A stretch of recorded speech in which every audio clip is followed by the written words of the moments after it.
करने के लिए आई। अभी मैं यहाँ बैठा था, हम लोग अभी लोकसभा से आए ही प्लेन से हम उतरे।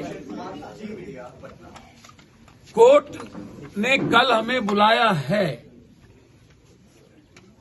और हम कोर्ट के सम्मान के लिए कल के लिए आ गए। और सिविल में दीपक नाम का कोई कहता है कि मैं इंस्पेक्टर हूं, आया तो हमको लगा हमसे मिलने लोग आए। हमने कहा आइए सब लोग बैठिए, कोई काम होगा तो आए ही लोग। आते ही कहता चलिए चलिए चलिए, अब पर वारंट है चलिए। मैंने कहा भैया मेरा तो लोकसभा चल रहा है, कहाँ वारंट है, लॉयर को बुलाने दो। वारंट कहाँ, तब तक कुछ नहीं था। तब 15 मिनट के बाद कोर्ट का जो एक आदेश निकला है कुर्की का, वो कुर्की जाके करे।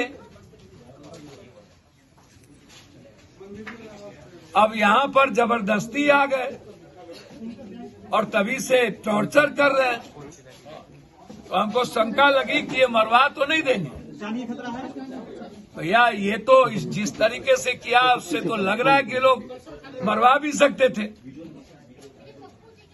और यहाँ के एसपी पर तो भरोसा किया नहीं जा सकता है, क्योंकि जिस तरीके से नीट्स के छात्रा के मामले में और लगातार पप्पू यादव को कुछ नेताओं के द्वारा गाली गलौज और धमकी दिया जा रहा है, और जो लड़ाई बच्ची जहानाबाद की बच्ची और बिहार की बच्ची को लेकर के पप्पू यादव मैं अपनी बेटी की तरह परसों धरना है लड़ रहे हैं, और इन लोगों को मैंने नंगा किया है। इसको डर पप्पू यादव से है। तो पप्पू यादव को इस तरीके से टॉर्चर लगातार करना, हम तो नीतीश बाबू से भी कहेंगे और सम्राट जी से। बदले की भावना से, बदले की भावना उनसे आप पूछिए कि वारंट है, देख लीजिए। मेरे यहाँ वो कैसे आ सकते, खुर्दा की कुर्की का है तो जाए कर ले। मेरे यहाँ वो कैसे आ गए बिना वारंट के? क्या कहा आते हैं उन लोगों ने? चलिए, हमको लगा कौन आ गया मारने के लिए भाई। हमरे भैया कौन है आप? अब वारंट है चलिए, मैं दीपक कुमार हूं। हमने कहा सिविल में कैसे आ गए? भैया बहुत हटवा मैं स्पीकर साहब से आग्रह करूंगा कि हमें और गृह मंत्री अमित जी से और बिहार के तमाम नेताओं से कि एक एमपी की जान बिहार में खतरे में है, पुलिस कुछ भी कर सकती है।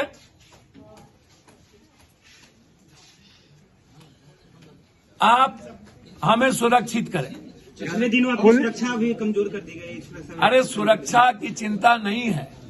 अब पप्पू यादव डरे तब तो हुआ, तब तो मरना की हमारी लड़ाई। आपको चुप करवाने की प्रयास है सरकार की। अच्छा, इसमें चुप का क्या? बेटी का सवाल है, नीट की लड़ाई है, बच्ची के सुरक्षा का सवाल है, उसमें चुप क्या करेंगे?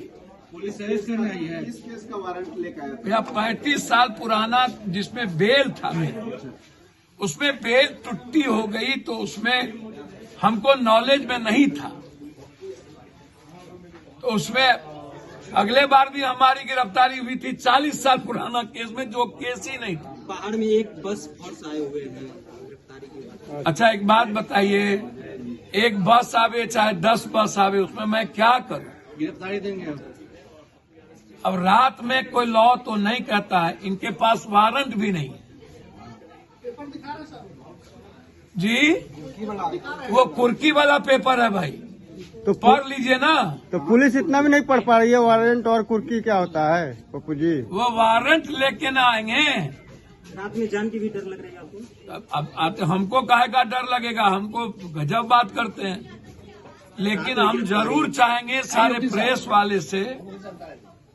पिछले बार सम्राट चौधरी के दबाव में हो रहा है पप्पू यादव जी सब। अब ये मैं राजनीति तो नहीं करूंगा, मैं यह नहीं कहूंगा कि सम्राट जी के दबाव में या नीतीश जी ऐसा काम तो नहीं करते। गृह मंत्री सम्राट चौधरी हैं तो उन्हीं को। मुझको ये नहीं पता सम्राट, लेकिन मुझे पता है कि पुलिस को बहुत डर है पप्पू यादव से कि सच मत बोलिए और नीट्स की लड़ाई को कमजोर कर दीजिए और बंद कर दीजिए। क्या लग रहा है आप नीट सर मैं तो आया ही ना कोर्ट में, लड़ाई लड़ रहे हैं, उसका खामियाजा आपको भुगतना पड़ रहा है। अगले बार भी तो कोरोना का खामियाजा भुगते थे, इस बार नीट्स का खामियाजा भुगत ली। प्रशासन के लोग आपको डांट डपट किए। अब तो देखिए ही वीडियो है, सारा वीडियो है कि किस तरह से उन्होंने बिहेव किया है, बहुत गलत बिहेव किया।